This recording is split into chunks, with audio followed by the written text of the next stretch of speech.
The Race and Postcast in association with Paddy Power. They prize support UK and Irish racing the night before. Hello, welcome along to the Racing Post, latest Cheltenham anti-post postcast. I'm Bruce Millington, and in the company of Ed Quigley, Tom Seagull and Paddy Power's Frank Hickey, we are looking at the Sunbet Stayers Hurdle, the World Hurdle. And we've got all sorts of puzzles, all sorts of tricks. We don't know who's going to run. We'll try and sort that out, and ultimately we will try and nail down the value and the winner. Before we start, a quick word from each of you. What do you prefer, World Hurdle or Stayers Hurdle? Ed? Or don't you care? Don't care. Don't care. No. Completely ambivalent. Yeah. Tom? Stayers. Yeah? Yeah. Frank the Don't really Tank? care though. I'm not going to lose any sleep over it. Stayers Hurdle, definitely. Stayers. Okay, I just feel with Stayers a bit looks like plodders, but okay, fair enough. I think most people are in favour of it, so that's absolutely fine. Right. Let's crack on and see if we can find the winner. First of all, we'll have a show of betting from Frank Hickey. And don't forget, Paddy Power are one of the firms that have already gone non-runner, no bet. So the prices might be slightly shorter than elsewhere, but you've got the comfort of knowing that if your horse runs in another race or no race at all, you get your money back. Yes, so we're 2-1, you know what I mean, Harry. 7-2, Faugheen. 4-1, Vroom Vroom Mag. 7-1, Nichols Canyon. 8-1, Annie Power. 10-1, Jesky. 12-1, Ballyoptic, Clondalk Warrior, Apples Jade, and the new one. 14-1, Shane's Hill and Snow Falcon, and we're 16-1 Bar. And Frank, since you imposed or lifted the non-runner, no bet restriction, we should say, has there been money for any particular horses? I mean, are there horses that you want to keep on side because you think they will run, won't run? We haven't seen anything too drastic. You know yourself, this race probably isn't one with the angle, but you've seen some money for maybe Faugheen or something, because in all likelihood he probably won't run here, but if he does, he's going to be shorter than even the 7-2. You kind of attract that kind of money, but there's nothing massive so far. Right, let's start then with who we think will run and who we think won't run, and obviously most attention focuses on the Rich Ritchie Willie Mullins combo. Faugheen, Vroom Vroom Mag. I mean, Annie Power, could half see her. Ed, which of the Closutton aces do you think will run in this race? I'd say the most likely is Vroom Vroom Mag out of those. I think was given a look in over 3 miles at Christmas with the view of going to this race. I mean, the vibes about Annie Power, there aren't any really at the moment, are there? And I can't imagine they go straight to the Stayers. I keep hearing mares for Annie Power. Well, that's what I was going to say. If they're going to go straight to the festival, I cannot for the life of me imagine they go straight to the Stayers Hurdle. Already had a crack at it once and didn't win. And Faugheen, obviously, is coming back in 10 days' time to run in the Irish Champion over 2. So, look, I mean, it's still a load of pieces of the puzzle without knowing what's exactly going, fitting in where. But I would say Vroom Vroom Mag, I would pick as the most likely out of the Rich Ritchie battalion to run. What's your view, Tom? Agree. I think of Rich Ritchie's one, Vroom Vroom Mag, Faugheen, no chance in a million years. Why? Because why? If he runs well in the Irish Champion, then he's only going for the champion. If he runs badly, he's not going to run at all. Right. So for me, Faugheen's a no-go in this race. Annie Power is even bigger. Coming in great form before when she couldn't win it. She doesn't stay the trip. She's too keen. She's a 2-miler. No chance of her. I think that there's 3 from Willie's that will run. Vroom Vroom, provided he's got one for the mares, provided Annie gets to the mares, then obviously this opens up the race for Vroom Vroom. If she doesn't get there, I think she'll run in the mares. But that all obviously depends on Annie. The other 2 are both owned by Graham Wiley, aren't they? Nichols Canyon and the one I like, Shane's Hill. I think those 2 are certain to run, and I think they've got as good a chance as any on form. Frank, are you a good Willie Mullins guesser? That's nearly a science on its own, isn't it? But I'd agree with the lads. I think just because we've heard nothing about Annie Power, you'd imagine it's almost impossible for her to go straight here or the Champion Hurdle without a run. It's different to go into the Mayor's race without a run. She doesn't have to run to the level she'd have to win these races. So I would have thought Faugheen will go more than likely to the Champion Hurdle, Annie Power to the Mayor's, and you'd imagine that leaves Vroom Vroom for this race. You all sound very definite. We all know, don't we, that these things can get thrown up Just in on the a air very at the last minute. quick side point, I'm saying it's interesting though. They're saying they think they're going to get Limini to the mayor's race. Yeah. Well, are they going to run Limini and Annie Power in the same race? Is No, that an that's indication a Annie Power's is not right. I mean, it's still a good guess, clue that. It all depends on Annie, doesn't it? Yeah. I mean, where she, if Well, she's she back, calls the shots. She doesn't calls the shots. Yeah. But if we take an optimistic view that Annie and Faheen are both in really good nick, is it not possible that Annie could run in the champion hurdle, Limini in the mares, and then Faheen step up to this? I think Annie probably needs to have a run, wouldn't she? I just think, look, everything's going to depend on what happens next week or on Saturday week, isn't it, with Faheen? I mean, if he wins that, or runs well in that, there's no possible way he won't run in the champion hurdle in my eyes. They'll run them both. I can't see any problem with running Annie Power and Faheen in the champion hurdle myself. Well, you might not, but I mean, I can't see that happening. Can you not? No, Really? I mean, I certainly think it should. I wouldn't have any problem with doing it, but I don't. It's not how they tend to operate, is it, Ed? No, I can't see it. For what it's worth, I don't think Annie Power will make the Cheltenham Festival. Well, that's the point. That's the point. But if she did, But how do we know? We don't. We don't. She's 300 miles away in a box. We haven't got. Yeah, no, of course not. We just don't know. We're trying to, put the puzzle together all the pieces. Makes it difficult, doesn't it? It makes it difficult. Let's talk about a horse that we can assess with some degree of certainty, both in terms of its form and its target, and that's the favourite. You know what I mean, Harry. 2-1 with Paddy Power. He's very solid, isn't he, Ed? He's a worthy favourite. We just spent 7 minutes talking about all these different question marks. Well, there aren't very many about him at the present time, are there? He's obviously in flying form. I was a little bit sceptical after the Albert Bartlett run last year to how good the actual form of beating Fagan and a below par Bartisil actually was. But look, he's done nothing wrong so far. I will say, I'm of the opinion, I'm in the minority, that I still think Ballyoptic would have given him a big race. You're not? Oh, come on, and listening to Richard Johnson's blog last time as well, he reckons the horse still had lots under the bonnet when he went alongside him. And I mean, I'll come on to Ballyoptic later, but I think he's a worthy favourite, but I think he's vulnerable. You do? Why? Yeah.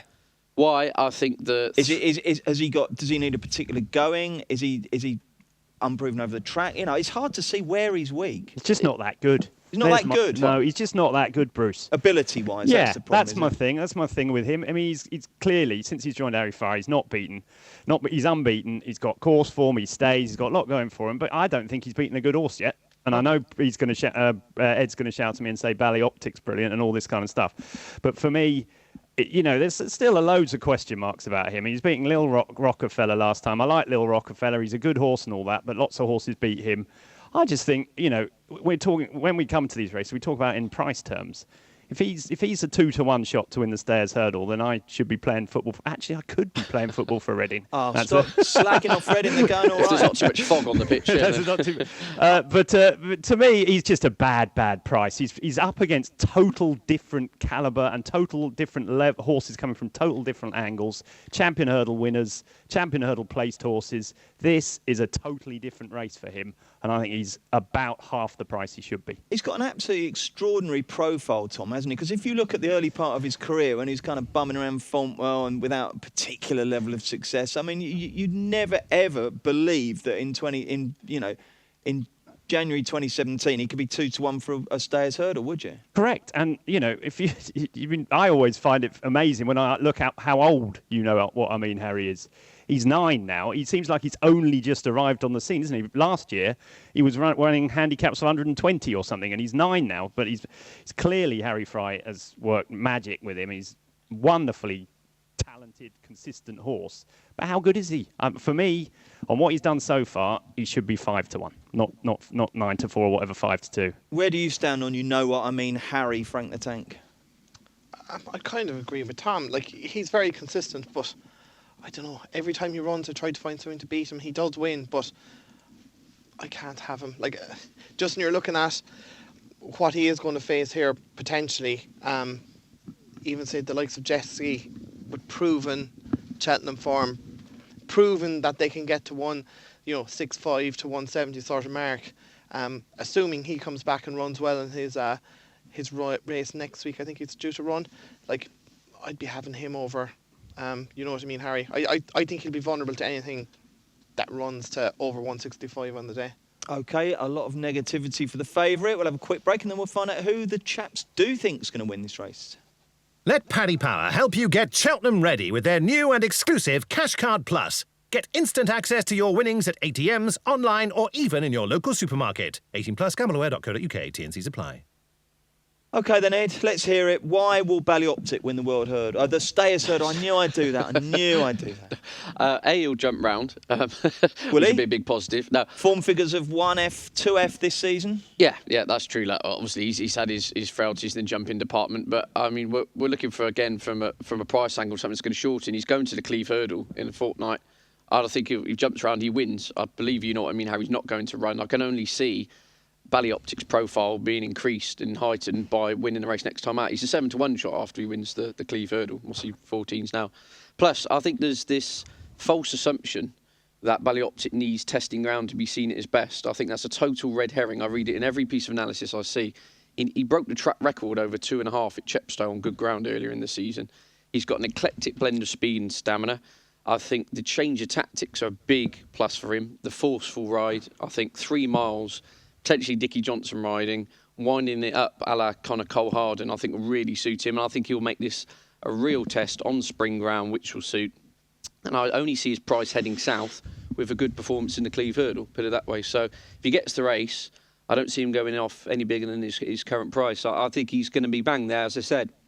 Listening to Richard Johnson's interview on Ballyoptic the other day, he felt he still had loads in the tank as he jumped the last, or what we could see of him jumping the last. And you know what I mean, Harry, last time out. And he thinks the big Cheltenham Hill will really suit him as well. He wants to turn this race into a war, and that's what it'll be. So, look, I think he will jump around and he'll be in the frame. Whether you what type of punch you are, whether you think, well, I'd rather take the 2-1 about, you know what I mean, Harry, or rather take the 3-1 a place about Ballyoptic on the chance it could win, it's entirely up to you. But I think Ballyoptic's going to be bang there. Your Hannah is a lucky girl. She's married the most loyal man in the world. You are so loyal to that horse, Ed. Are you a Ballyoptic fan, Tom?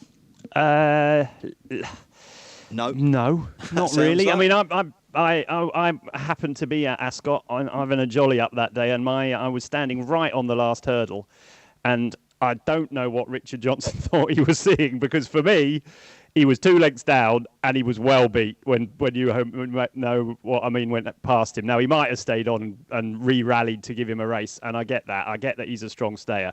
But there's no, if you were a betting man, he was 100-1 to win that race, and the other horse was 1 to 100. I don't see where he's coming from there. But I get the point that he's a strong stayer. I get the point that it might not be a strong race. I get the point that Twiston Davis is training him for the one race. But you got a horse that's fallen twice, never run at Cheltenham. It might suit him. He might love it, and he might win the Cleve Hurdle. But there's a lot of ifs for me.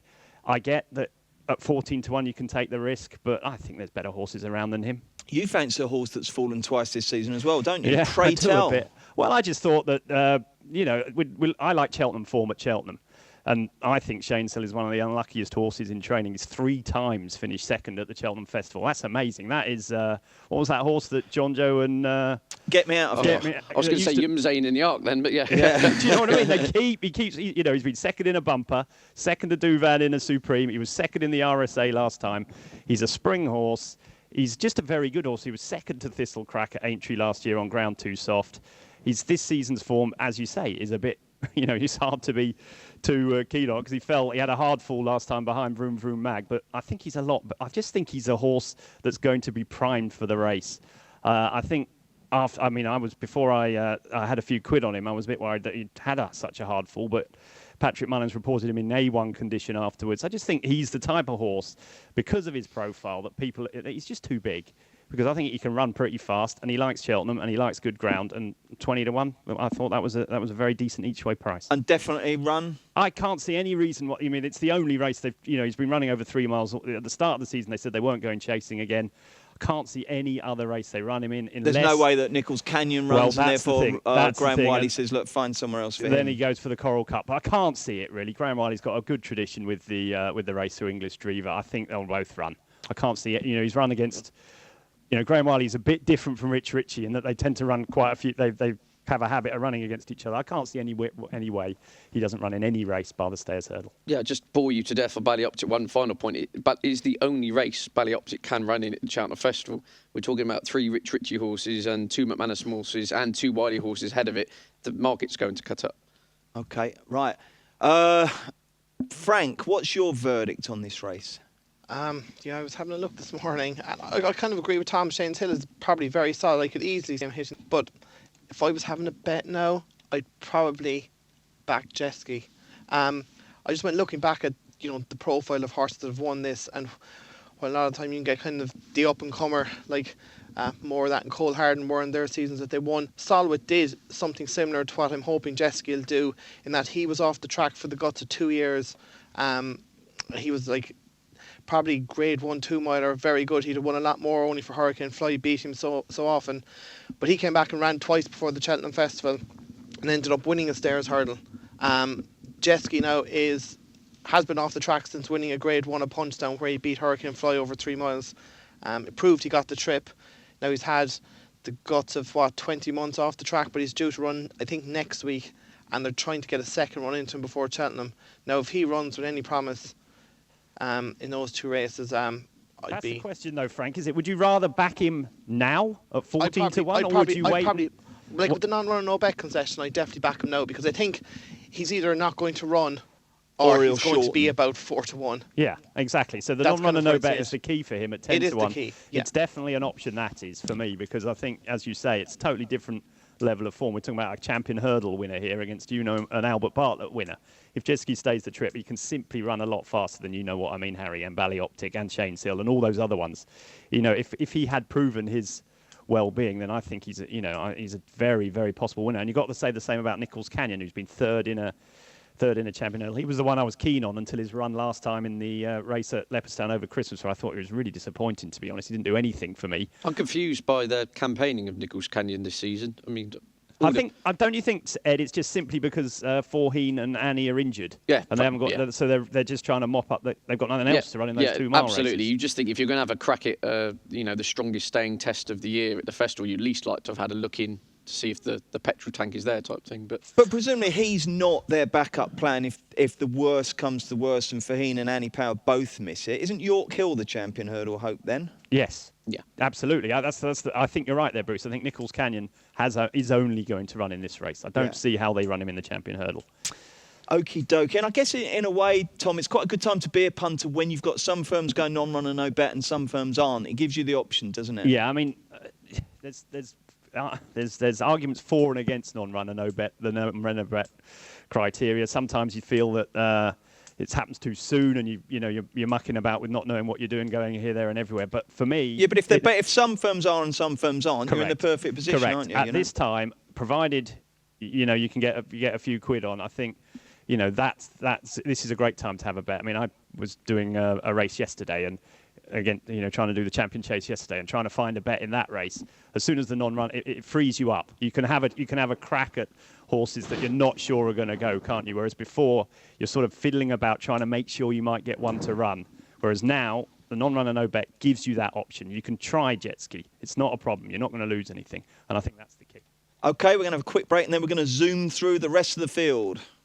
Let Paddy Power help you get Cheltenham ready with their new and exclusive Cash Card Plus. Get instant access to your winnings at ATMs, online, or even in your local supermarket. 18+, gambleaware.co.uk, T&Cs apply. I said we're going to zoom through the field. I should say vroom through the field, because we're going to go with Vroom Vroom Mag first. I'm going to say a horse, and I want each of you in turn to give me a very snappy verdict, okay? Vroom Vroom Mag, Ed. Will run, but won't get home. Tom. Might not stay. Frank. Won't stay. Okay. Apple's Jade. Won't run. Tom? Won't run. That won't run. Definitely won't run? What was she going? She'll go in what? She'll go in the mares. Mares. Go in the mares? Yeah. Clondor. Will Not good run enough. Will run. It could run into a place. I'll tell you what, I thought that was a good run the other day. I thought that Katie Walsh gave him a little bit too much to do. You tipped him, hadn't you, Tom? Yeah, I did. I thought that, and then I've watched it again subsequently, and I thought just in the last half furlong, I thought he was coming to the end of his tether, really. I don't think... Ruby was quite interesting afterwards. He said, I was a little bit disappointed when I turned around and saw Clondor there, because I think Vroom Vroom's a different class to him, which either tells you how good Vroom Vroom is, or that they thought Clondor won above himself. Okay, Frank, can you have Clondor on your mind? Not for win purposes, no. Okay, Ed, the new one. Very unlikely to run. If it did, wouldn't be good enough. Tom? Oh, I think that's harsh, Ed. I could tell you now that if Sam Too Twisted old. Davis was to have a running, was to say which one of those two, Ballyoptic or the new one, could run faster, the new one would beat him by a furlong. Well, he could run faster, but you don't have to over 3 miles. Yeah. Well, I think it's still all about ability. I don't know if he doesn't. I think he's dangerous because I think he's been crying out for 3 miles all his life. Oh, I agree in that sense, but 2 years ago I thought that. And look, do you think Ballyoptic could have won an international hurdle or finished second in the Christmas hurdle? Not over 2 miles. No, No, I don't. But exactly. I don't think Big Bucks could have won a Christmas hurdle. So. No, of course he couldn't. But the point is, you're talking about 25 to 1 here versus 12 to 1 about a horse that has got a lot of ability. I just can't see him. He's going to the Haydock a fast 2 miles. He's not going to run. That's the point. But if we're talking about non-runner, no bet scenarios, right? Okay. In that case, then I can see the angle. Yeah, he's a dangerous horse to rule out. Right. I think. From that perspective, Quick quiz: which horse finished second to the new one when he won the Neptune? Ruled the world. No. Oh yeah, sorry, he did. Yeah, I'm looking at. Rule the World. He won the Grand National. There you go. He stayed. There we go. You see. I was looking at a race in the previous October when he beat Village Vic. There we He's got go. some form. He stays. He'd be all right, wouldn't he? Well, yeah. I'm not very much of the opinion that the new one has been campaigned in the wrong race for a few years now. I can't see why they'd run it in a race that they know he can't win versus the one that you don't know he can't win it. I get Ed's point that there's a lot of negative against him, but we don't know that. No, I agree Whereas we in know that sense, he can't win the yeah. champion hurdle. Yeah, I agree in that sense. The new one for you, Frank? I just don't think he'll run. Okay. Twisted Davis seems to Right, stress he's going to Snow Falcon, who looked like he was going to give, Harry a race when he fell. Yeah. Subsequently, not that great. What do you think, Ed? No, not good enough. Thomas? Bit of a wuss for me. Can't have him. Can you have Snow Falcon? Frankie? We'll need it slower than what it's probably going to be at Cheltenham, I would imagine. Okay, one more I'm going to ask you in case, and then you can chuck any other horses into the mix. Cole Harden won it a couple of years ago. My old friend, but no, he's not what he was. He's had 3 breathing ops and knee op now. I believe, listening to One Grey Checks, they've shelved the chase and they will run him. But I just think, time catches up with us all. Tom? No, I don't think so. Frank? I don't think so. Like my hurling career, not what it used to be. Same for Cole Harden. Okie doke. Any other horses you think need mentioning? Anything at a massive price? Long shot Ted. Live up to your name. No, nothing else now. Not at this stage. Come on, Ted. There must be a 300 to 1 you've backed in this. Every week I come on and you found some 300 to 1 shot. No, not for this one. I'm on Ballyoptic at 33 from 6 months ago. There we go. That's all right. And I'm going to back. I think Jeski's very interesting for the non-runner no bet idea because, as you said, if he shows any kind of old ability, he goes to the race and he's half the price of what he is now. That's the Nick Watts is the patron saint of the Jet Ski fan club. Tom, any other horses we should have on our radar for this race? I noticed. I don't think the boys have priced him up. I don't know. What about Yanworth? Yanworth is priced up, He's lurking down there. He's not priced up. Oh no, he's not no priced bet. up. Pardon me, he's not. No. I just. It's after Alan King's quote saying he won't enter him in the race. Yeah, but I if you're know. going non-runner no bet, why don't you just put a price up? Frank? Well, Come on. Well, they said he's running in the champion hurdle, so I don't think there's much point. But if someone wants to request it, we'll price it up for them. It's just a question, isn't it? But at the start, I know Alan King thought he was a Stayers hurdle horse at the start of the season. You never know. You never know with these horses. They say they go for one thing and things change very quickly. Well, yeah, if you got stuffed in the contenders hurdle Exactly. and you know what I mean, Harry got injured, then You never. Well, they've got jet ski. They've got a few, so it's unlikely. But things can happen, can't they? I mean, this is a race that is ripe, possibly, if, everything falls away and none of the Willie big guns step up, that you might just get a bit of a shock, isn't it? I mean, Frank, is there anything lurking way down the list that you think might come into the equation? Just looking down through it, what does anyone know what Silsall's story is? Is he out? He's out for the season. Is he out? Yeah. There's not a whole pile No.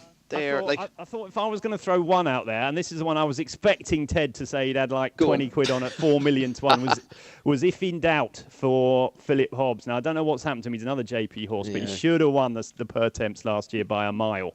He was the unluckiest horse at the festival. He was the unluckiest horse. I've got at the over that festival. now. I know. We haven't. I mean, we haven't seen him since October, so I don't know what's happened to him at all.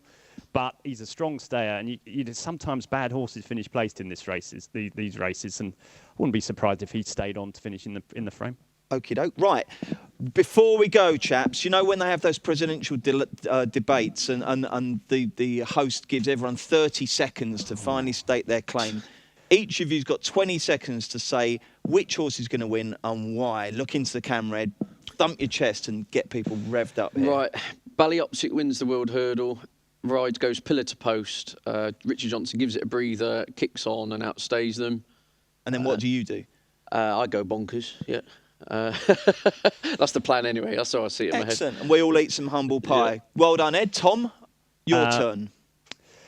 I think Vroom Vroom Mag will probably win the race if she runs, despite the fact that I've said earlier that I'm worried about her not staying. I think she's really, really good. But I like Shane Sill each way. I think he's a cracking... I just think everything's right for him to run a race. He stays, he likes to track, ground won't be an issue, and he's trained for the one race all season. And how are you feeling about tipping each way? You broke the habit of a lifetime there, haven't you? All your Cheltenham tips in the paper have been I think each the way. problem with Cheltenham anti-post, Bruce, is its timing issue, isn't it? Mate, I agree with... I've been saying this for years. I think You anti-post don't tip bets- enough each way. I was definitely not anti-post. On the day, I like having two rather than backing each way. But after this month's, where they've all come second, I should definitely have been tipping each way. Okie doke. Frank the Tank Hickey, make your case now. Jeski's probably the class angle in the race. If he retains any ability, I think he'll be very difficult to stop. I think they wouldn't be bringing him back if they didn't think he was right. I think he'll be very difficult to beat. Okay, thank you very much, chaps. We are back on Friday, looking ahead to the weekend. Paul Keeley's back in the studio for that, so join us for that. And producer Jack, what have we got next week on the anti-post front? Pardon? Champion Chase. We're looking at the Champion Chase next Tuesday, so join us for that. Tom, answer that phone. Thank you very much. Join us next week. See you soon. The Racing Postcast, in association with Paddy Power, they prize support UK and Irish racing the night before.